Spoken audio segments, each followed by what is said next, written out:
Okay, Miss Hector, so if you're inside of an assignment right here, I trust you know how to get inside here. What you're going to do is you're going to go to settings and you're going to go to download all grades as a CSV.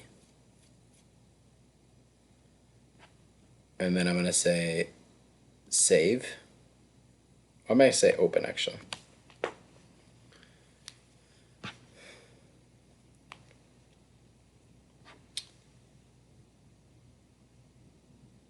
Okay, so notice this is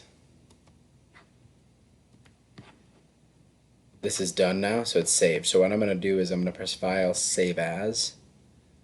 I'm going to browse. I'm going to just put it in a file on my desktop. So I'm going to just call it like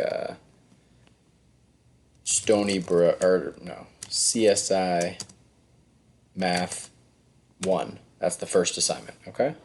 Save it right on my desktop, okay? So that's saved. Now, I'm about to go into PowerTeacher Pro, okay?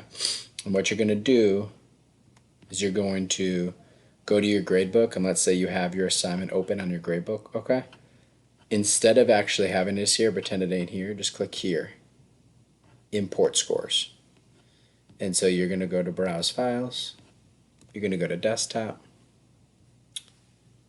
and we're going to look for that Math 1.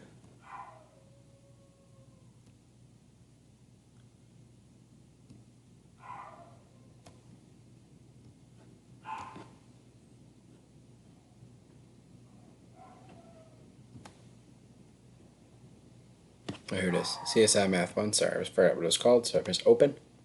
It's going to say validate student names just to make sure they're the right names. That won't work here because obviously I'm using different names.